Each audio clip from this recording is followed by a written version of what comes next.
Hello students, welcome to AffairsCloud. My name is Vikas. We have an app by the name CareersCloud which you can go and download through Play Store.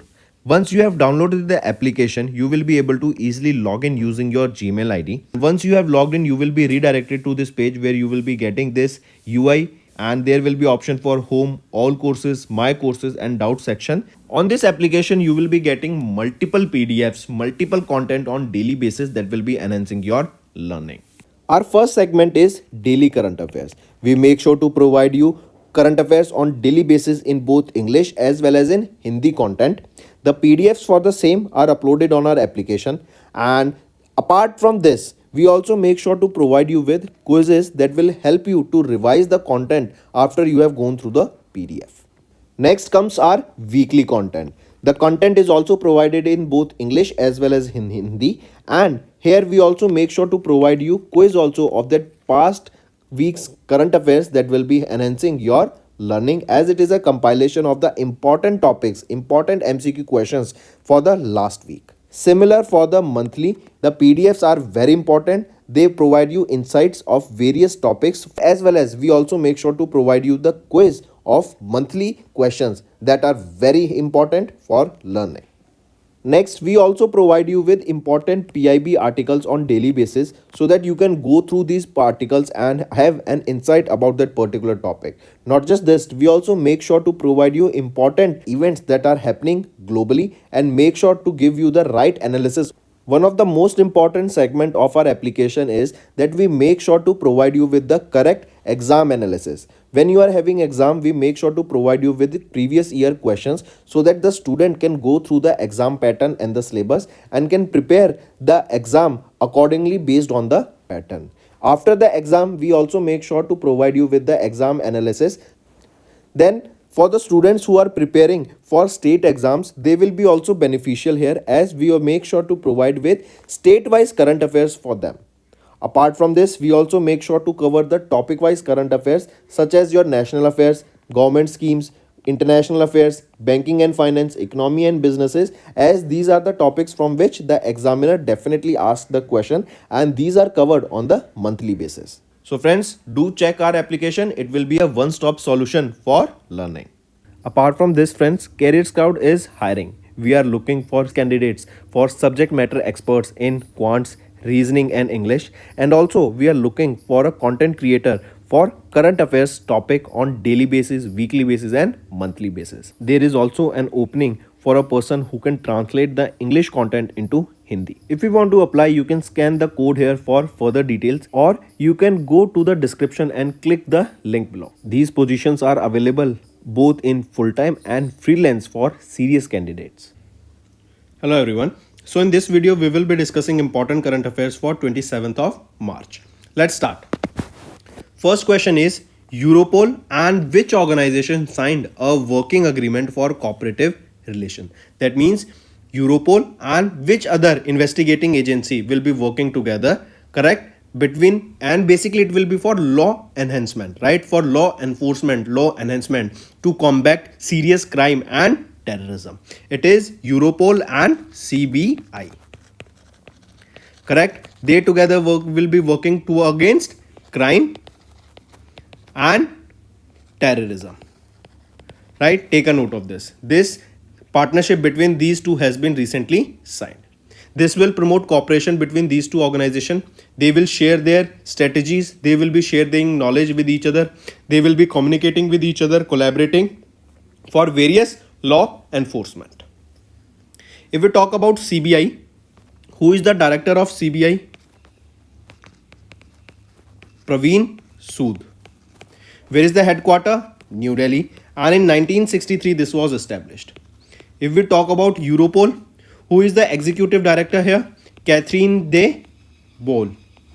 Then where is the headquarters? It is in Hague, Netherlands, and it was established in 1999.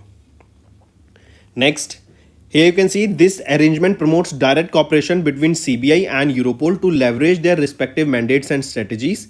This will establish clear mechanism for communication, cooperation, collaboration between the respective law enforcement agencies, and it also enables cooperation between all law enforcement agencies in India and 27 European countries represented by Europol, as well as third countries and organizations associated with Europol. Next is Indian Navy under Operation Sankalp completed how many days under this operation? So recently Operation Sankalp was held, and under this Indian Navy has completed how many days? So Indian Navy completed a total of 100 days of maritime security operation known as Operation Sankalp. This was launched on 14th of December 2023, and a total of 100 days has been completed. Right, as a part of this Operation Sankalp, Indian Navy played a major role, and they were looking at the security of Indian Ocean region. Right, I repeat, we know that in this Indian Ocean region security is important, and China is looking and they are expanding their bases in various places near Indian Ocean regions, right? So in order to enhance the security in the Indian Ocean region, this Operation Sankalp was held, and 100 days was completed by Indian Navy as a part of this. Here various naval ships, aircrafts, various special forces, right, various battalions took part in this exercise, and Indian Navy deployed more than 5,000 personals at the sea, right, over 450 ship days, right, over 900 hours of flying were done during these 100 days, right? Take a note of this Operation Sankalp, right? Apart from this, INS Kolkata took part. Remember, if name of Indian naval ship asked here, INS Kolkata was one of the ship that took part in this exercise. Who is the Chief of Naval Staff of Navy? Admiral R. Hari Kumar. Correct. Moving on.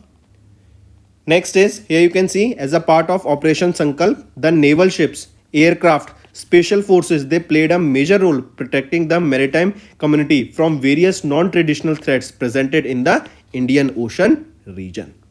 And Indian Navy conducted security operations across areas such as Gulf of Aden, Arabian Sea, and off the east coast of Somalia. Next is, which organization amended M&P regulations to cater to the fraudulent swim swap activities, right? What are these M&P? M&P. What is M&P? First of all, you should know. M&P was launched few years back, and it is mobile number portability. Mobile number portability. That means if you are having any SIM, say for example of Vodafone, and you want to switch it to Jio, it was made possible. Correct? Let me show you again. What is this M&P? M&P is a facility that was launched in Haryana Telecom Circle in November 2010 on pilot basis. The full M&P was implemented in 2015, and this will allow the users to, without even changing their numbers, by retaining their numbers, to change their telecom operator. That means they can change it from Vodafone to Jio or to Airtel or any other operator. Correct? But now this facility, as you say, this SIM porting on M&P will allow the users to shift between different network porters.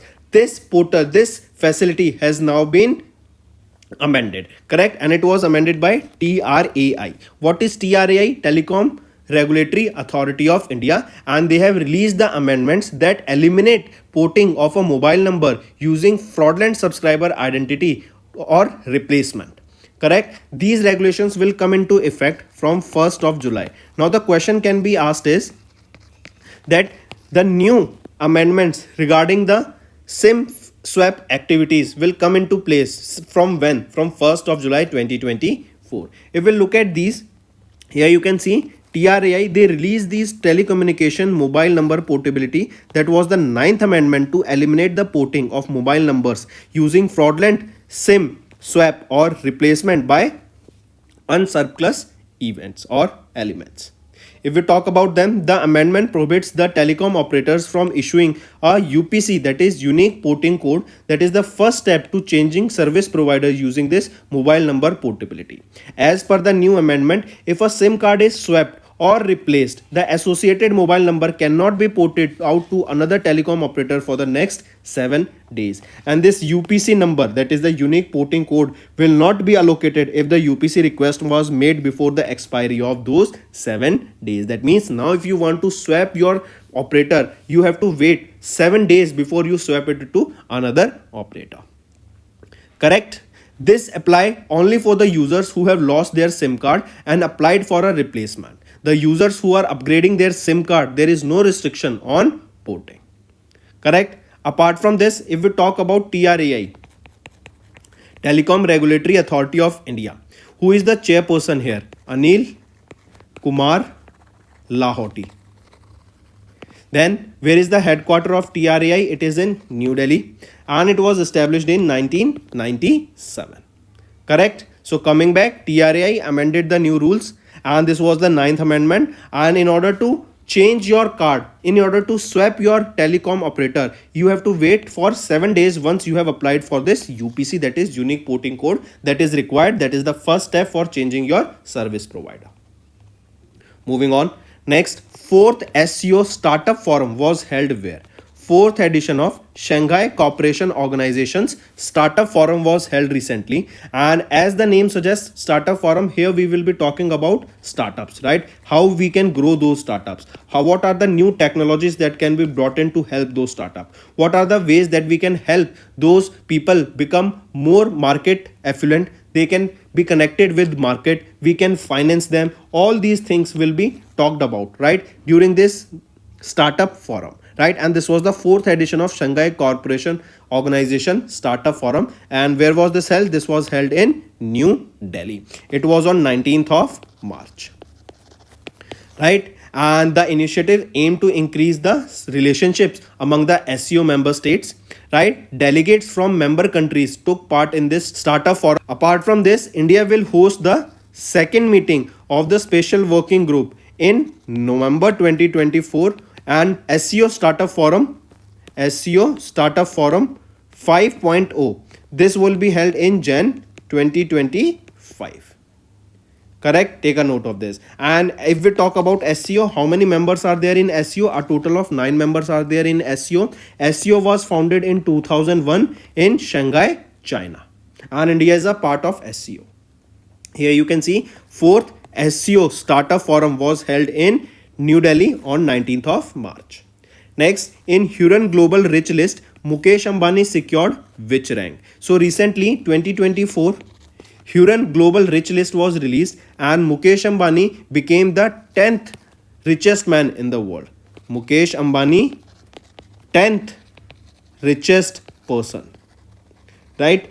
We all know about Elon Musk. On which position is Elon Musk? Elon Musk is on 3rd position in this Hurun Global Rich List, right? He is a owner of or CEO of Tesla, SpaceX, Neuralink, Boring Company, and so on, right? I correct myself. Elon Musk is on the top position, not 3rd. He is on the top position for 3rd consecutive time. Correct? Elon Musk was on the top position for the 3rd consecutive time, and he is the richest person in the world, and his net worth is $231 billion. Right? So let me show you the list properly. Correct? Elon Musk on top, Jeff Bezos on 2nd, Bernard Arnault on 3rd, Mark Zuckerberg 4th, and Warren Buffett on 5th position. Right? If we talk about the countries, right, top 3 countries with the highest number of billionaires, here you can see China is having the highest number of billionaires, that is 814, USA 800 billionaires, and India we have on 3rd position with 217 billionaires in the world. Similarly, if we talk about the cities, top 5 cities with the highest number of billionaires, here we can see New York 119, London UK 97, in Mumbai, India, right? India is on the 3rd position and Mumbai city is on the 3rd position with the highest number of billionaires, that is 92 billionaires are there from Mumbai, India. Then Beijing, China 91, Shanghai, China 87. Correct? Then if we talk about Hurun, right? Hurun Report Incorporation. They released this report about the richest person, correct? And this was Hurun Global Rich List that was released by them. And in this, if we talk about who is the managing director and chief researcher here, so Anas Rahman Junaid, he is the managing director and chief researcher. If we talk about the headquarter about Hurun India, where is it? It is in Mumbai, Maharashtra. Correct? and Mukesh Ambani was on the 10th position here. Moving on. Next is UNCTAD's global trade update for March. Global trade set to rebound in 2024. We know that from past 2 to 3 years the global trade has slowed down. Right? We have seen because of various reasons, because of lockdown, because of the war that is going on, then the financial crisis that is going on, we saw that the trade globally was stagnant or it has reduced. Correct? And here you can see this UNCTAD global trade is set to rebound in 2024 after a 3% contraction in 2023, totaling $1 trillion compared to the record high of $32 trillion in 2022. Right? And as just mentioned, this slowdown was because of various reasons. And not just this was because of one of the other reason, that is the weak demand that we are facing in various countries. Even in China, you can see that there is a deflation going on, right? The jobs there are not enough to cater for such a huge population. The markets are shutting down, the shops are shutting down, the factories are closing down in China. Correct? So coming back, according to their report, it is stated that in 2024 there is a high chance that the global trade will rebound in 2024, and we will be seeing high demand in 2024, and the trade that used to take place between countries will again start. Not just this, in sectors such as pharmaceuticals, transportation, right, they saw resilience. And even but the motor sector, right, that is the motor vehicles, we saw a grew by 14% in the motor sector. If we talk about electric vehicles, this was one of the major contributor here for the rise in the demand of motor vehicles. Another thing, remember, in India we are seeing manufacturing rise, right? We are seeing multiple manufacturing being set up in India, and one of the example for this is the semiconductor manufacturing, for which 3 plants will be set up in India. One is in Assam and 2 are in Gujarat. The plant that is being set up in Assam was started by Tata. Next thing, in India, as I mentioned, we are seeing a huge GDP growth also, right? So that GDP growth is fueled by 2 important factors or 2 important sectors. One is your infrastructure and second is your manufacturing, right? And another thing you need to understand is that this global demand will also rise because of second reason, that is tourism. Because of lockdown, because of COVID-19, the spending power was cut down. The people were not able to migrate, or they were not able to travel from one country to another country, so the tourism sector was hit badly. But now, as the things are easing down, the war like situation was also a contributing factor to reduce the tourism in multiple areas. But now, as the things are easing down, we will be seeing that the tourism will also start taking place. Correct? So the global trade will now set to rebound in 2024. Next, IRDAI, they approved 8 regulations for insurance products and policyholders, right? So recently IRDAI, they approved 8 principle based consolidated regulations during their 125th authority meeting held on 19th of March at IRDAI headquarters in Hyderabad, Telangana, right? Among these, if we look at some of the regulations, they are related to your rural social sector motor third party obligation, Bima Sugam.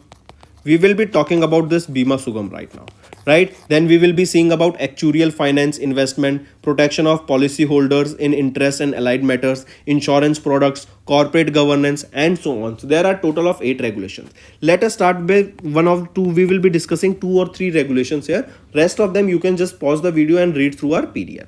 So first is IRDI, that is your rural social sector and motor third party obligation regulation. This merges 2 regulations concerning the insurer's minimum business commitments in rural social sector and motor third party sector under the Insurance Act of 1938.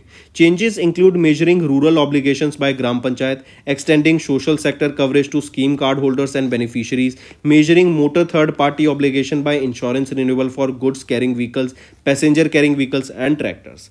Apart from this comes now Bima Sugam. What is this Bima Sugam? First of all, remember, Bima Sugam functions like an online marketplace for insurance, offering both life as well as non-life policies from various companies. This will streamline the insurance process from purchasing policies to renewals, claims, grievance redressal, providing a seamless digital experience for their policyholders.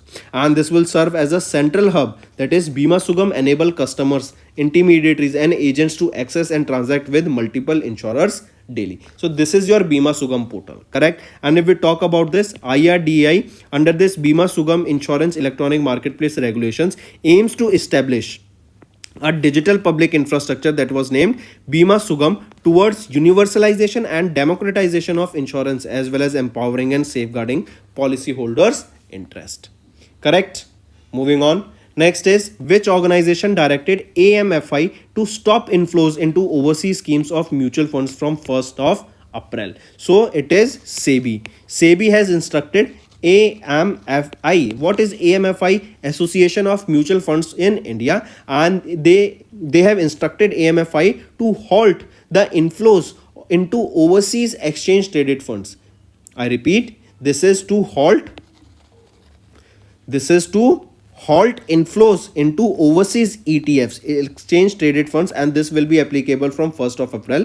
And this is important because this decision came as the current limit of $1 billion that can be that can be inflowed or that can be invested into these overseas exchange traded fund limit has now breached, right? This is about to touch because of the limit of $1 billion that was set by RBI, correct? And it is nearing exhaustion. So I repeat, SEBI, they have instructed AMFI to halt or to stop the inflows into overseas ETFs from 1st of April. And for reason, the decision come as the current limit of $1 billion set by RBI is nearing exhaustion,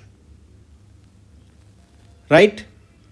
Then remember, the current limit was set in 2007, 2008 and hasn't been revised despite India's doubled forex reserve. And SBI has mandated valuing overseas investment utilization based on their acquisition cost and not on the current market value. Apart from this, mutual funds accept investment in overseas schemes based on the available headroom within the fund house caps. And if we talk about SEBI, who is the chairperson? Madhabi Puribak, headquarter Mumbai, Maharashtra. Next, SEBI's January 2022 directed barred mutual funds from fresh subscription in overseas stocks. Despite recent market downturns, SEBI relaxed the restrictions with a $7 billion industry cap.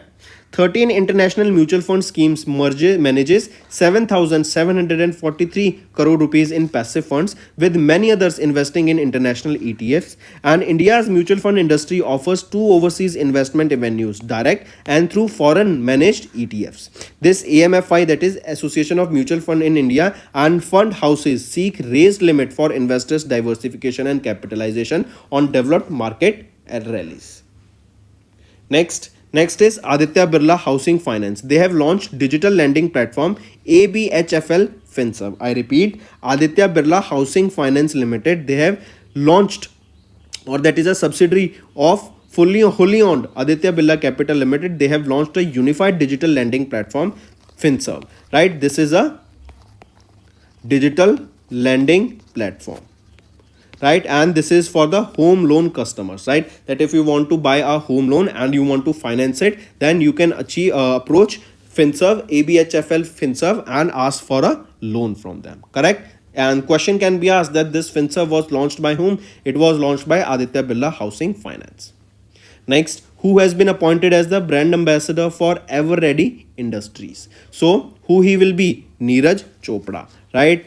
Our first athlete to win gold medal for India during Tokyo Olympic Games 2020. He has been appointed as brand ambassador for Ever Ready Industries, correct? Apart from this, he was also brand ambassador for tourism to Switzerland,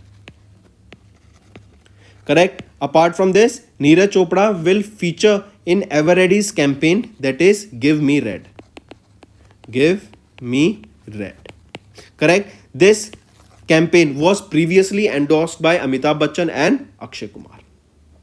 Moving on. Next is Tata Sons. Tata Sons sold how much percent stake in TCS for over 9,300 crore rupees? So Tata Sons, they sold 0.6% stake for over 9,300 crore rupees in Tata Sons, correct? In Tata Consultancy Service. Take a note of this, right? The average share price for the sale here was 4,043 rupees per share. And Tata Sons now hold 71.9% of the stake in TCS. Moving on, here you can see Tata Sons, they sold 0.6% stake in TCS for over 9,300 crore rupees. Next is POEM, right? POEM-3. This is a rocket of which organization? So remember recently ISRO, they have launched POEM-3 mission that marks another milestone, and this was zero debris re-entry achieved using this POEM-3, not rocket, we can say it is a mission, right? POEM-3, market. POEM stands for Polar Satellite Launch Vehicle Orbital Experimental Module 3. I repeat, let me show you here. ISRO, they have announced that Polar Satellite Launch Vehicle POEM POEM-3 that re-entered the Earth's atmosphere with zero debris in orbit. Correct? PSLV, Polar Satellite Launch Vehicle Orbital Experimental Module. So this is your POEM-3, POEM-3, right? You can say POEM-3. Remember, this is ISRO's unique cost-effective space platform that was used. And apart from this, remember, this question will be asked in such a way that we just saw that POEM-3, it is a mission of which organization? It is a mission of ISRO, right? Now the question can be asked is, what is the rocket that was launched used here? It is PSLV. As we just saw, POEM PSLV, Polar Satellite Launch Vehicle, correct? And it was PSLV that was used to launch this mission. And PSLV-2, which PSLV? C-58. Next. Then, next thing, remember, if we talk about ISRO, who is the chairperson? S. Somnath. Where is the headquarter? It is in Bangalore, Karnataka, and it was established in 1969. Next. These POEM, remember, this POEM can be used now, right, for short duration space-borne experiments, right, as this is cost effective, right? And if we want to launch some short duration space-borne experiment, satellite or mission, then this POEM-3 mission can be very significant as it is cost effective. Moving on, IAU. What is IAU? International Astronomical Union. They have approved the name Chandrayaan-3's landing site as Station Shiv Shakti. I repeat, IAU, they have approved the name of the landing site of Chandrayaan-3. And what is the name? Station Shiv Shakti. Right? Take a note of this. And this is the landing site for the Chandrayaan-3 Vikram lander. Station Shiv Shakti. It will be known as Station Shiv Shakti now. Correct? Now, if I ask you what is the landing name of Chandrayaan-2, right, on lunar surface, it is Tiranga Point. It is Tiranga Point. And for Chandrayaan-3, it is Station Shiv Shakti. For Chandrayaan-2, that was a crash site of Chandrayaan-2 on the lunar surface that was named Tiranga Point. This Chandrayaan-3, when was this launched? This was launched in August 2023, and it is the third mission of the Chandrayaan program. Right? Then, apart from this, remember, as I just said, that this was launched on 23rd of August. So remember, PM Modi declared that every year, 23rd of August, it will be known as National Space Day in India. Right? In India, we will be observing National Space Day when? On 23rd of August. Next is ISRO gets Aviation Week 23-24 Laureate Award for Chandrayaan-3. I repeat, ISRO has been honored with Aviation Week's Network 23-24 Laureate Award under Space category for their achievement in Chandrayaan-3. And Aviation Week Network's 66th Laureate Award ceremony was held on 14th of March in the National Building Museum. Correct? Take a note of this. Next is table tennis, and we are talking about WTT Feeder Barrett 2. Right? So this is regarding table tennis, World Table Tennis Feeder Barrett 2 2024. Where was this held? Location is important. It was held at Lebanon. Correct? Here now we have to remember that India's Shrija Okla. India's Srija Akula, not Okla. Srija Akula has won the women's single title. I repeat, women's single title was won by Srija Okla of India. Right? Women's single title. And if we talk about men's single title, it was won by whom? Shuang Shi Yuan. He is of China, right? Chinese, and he won the men's single title. And Shrija Okla of India won the women's single title in the women's World Table Tennis Championship FIDE Barrett II that was held in Lebanon. Next comes to important days. World Tuberculosis Day observed on 14th of March, and it is to raise awareness about the health, social and economic consequences of TB. And TB affects your lungs. It is a communicable disease. TB is your tuberculosis. So World Tuberculosis Day on 24th of March, and there is a theme for World TB Day that you need to remember. Yes, we can end tuberculosis. Next is International Day for the Right to the Truth Concerning Gross Human Right Violations and for the Dignity of Victims. This day is observed on 24th of March, and it is to pay tribute to human rights activist Alfredo Romero, who was murdered on 24th of March in 1980. Next is International Day of Remembrance of the Victims of Slavery and Transatlantic Slave Trade 24. This day is observed on 25th of March, and it is observed globally to honor and remember the lives of those who suffered and died as a result of transatlantic slave trade. Next, International Day of Solidarity with Detained and Missing Staff Members. This day is observed on 25th of March, and it is to honor and encourage the dedication of the UN staff members, that is United Nations staff members and medical and humanitarian workers everywhere globally. Right? It is also observed on 25th of March. So friends, these are your important current affairs. Now let's move to some revision part. They will be very beneficial for your learning. Next, name the personality who has recently received the award for International Sports Personality for 2023.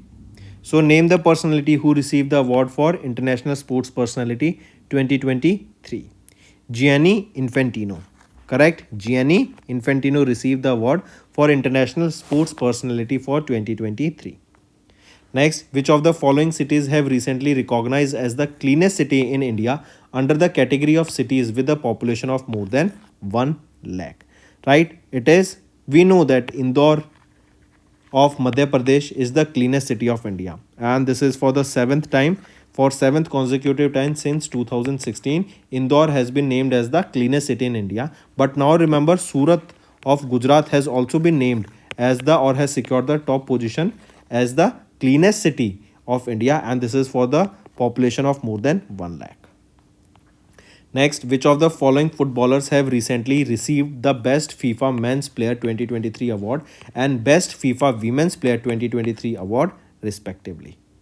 So, Lionel Messi and, I correct, not third, but Lionel Messi and Aitana Bonmati. Lionel Messi received the Best FIFA Men's Player for 2023, and Aitana Bonmati, we saw she's of Spain and she's a footballer, and she received the Best FIFA Women's Player for 2023.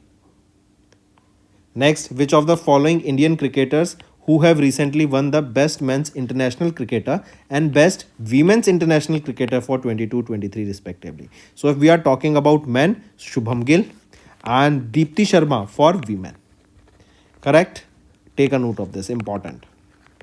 And this is for 22-23. Next, who has been recently awarded with Bharat Ratna, that is India's highest civilian award, posthumously. Posthumously means after the death.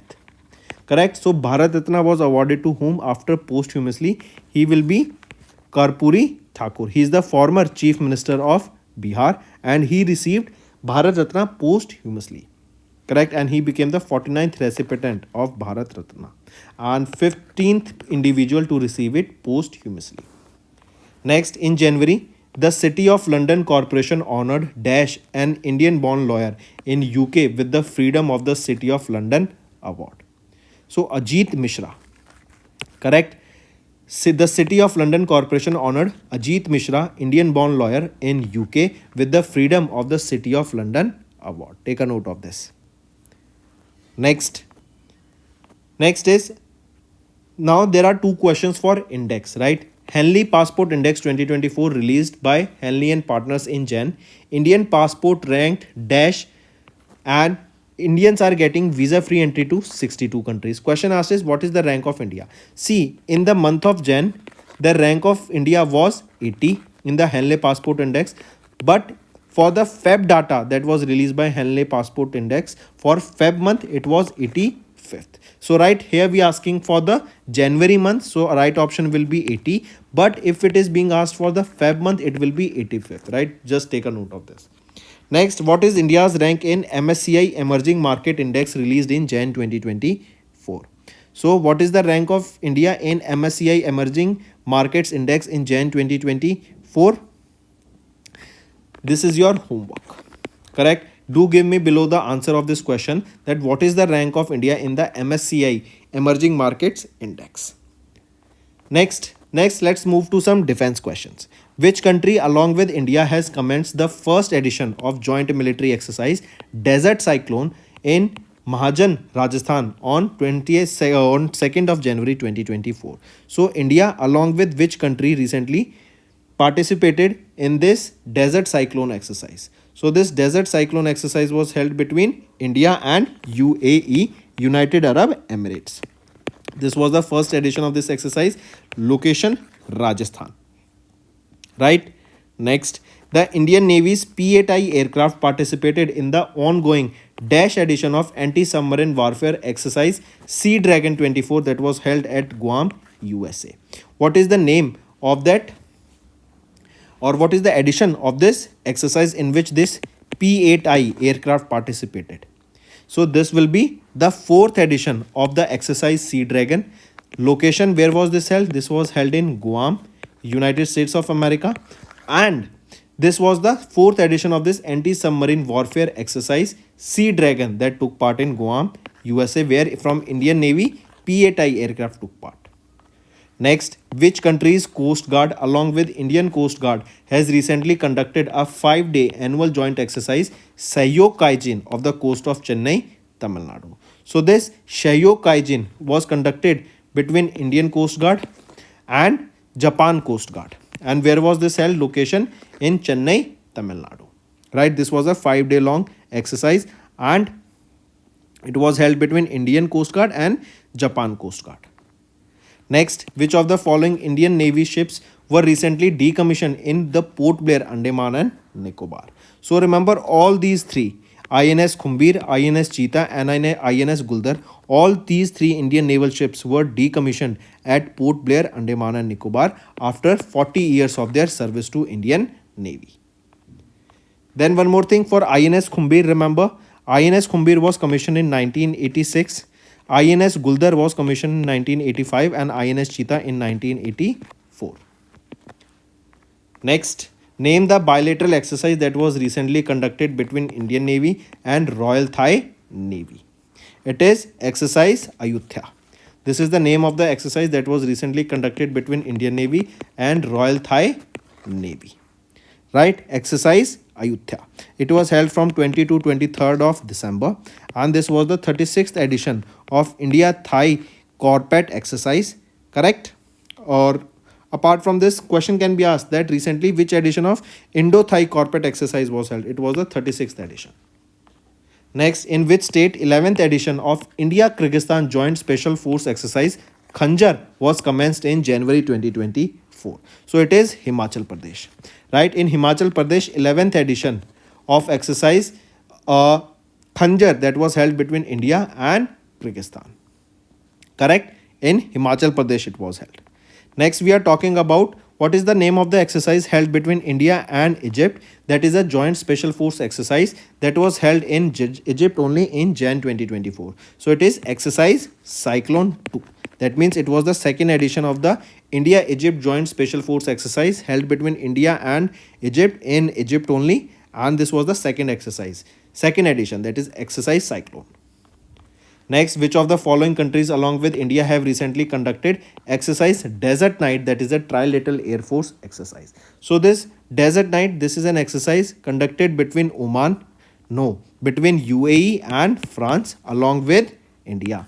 Right? So India, Oman India, France, and UAE. These are the three countries that took part in this exercise Desert Night, that is a trilateral exercise. Then one more thing, remember, from Indian side, Sukhoi 30 Mark 1, then MiG 29, Jaguar. These are the aircraft that took part in this Desert Night exercise. Next, name the company that has recently signed a contract worth 1070 crore rupees with the Ministry of Defence for the acquisition of 14 fast patrol vessels for the Indian Coast Guard. It is Madgaon Dock Shipbuilders Limited, right? This is the company that signed a contract worth 1070 crore rupees with the Ministry of Defence for the acquisition of 14 fast patrol vessels for the Indian Coast Guard. Next, which Indian state hosted the inaugural edition of the India-Saudi Arabia Joint Military Exercise Sada Tansek? Right, this exercise Sada Tansek, right? So, which is that Indian state that where this India and Saudi Arabia held this Sada Tansek exercise? This was held in Rajasthan. Next, let's move to homework section. First, Dhachigam National Park, recently seen in news, is located in which state or UT? Second, Gulal Gota, recently seen in news, is traditional festival of which city? Third, where were the first foreign office consultations between India and Mauritania organized? Fourth, which one of the following countries recently signed a new agreement to build Australia's SSN AUKUS submarines? What is AUKUS? Australia, UK, and USA. Fifth, which country recently performed first transplant of a genetically modified kidney from a pig into a living human? So these are your 5 homework questions, and I need to see maximum participation from all the students watching this video. That's all for the day, friends. I hope you enjoyed the session, and you can follow us on the YouTube channel, as well as apart from YouTube channel, you can go and follow us at AffairsCloud Telegram channel. And if you have any queries related to the content or the of courses offered to you or the payment which you did on the application, you can contact us on the number provided, that is 7677333862. Apart from this, friends, you can follow us on the Facebook as well as on Instagram handle, that is AffairsCloud_official. In the end, friends, if you use a code that is Vikas10, you will be getting an additional extra 10% discount by using this code Vikas10. Also, if you have any problem regarding the course purchase, any problem regarding to our application, you can contact us on the mobile number, that is 9677333862. And if you want to mail us, you can also mail us on support@affairscloud.com, and I assure you that our representative from us will be contacting you soon and resolving your issue.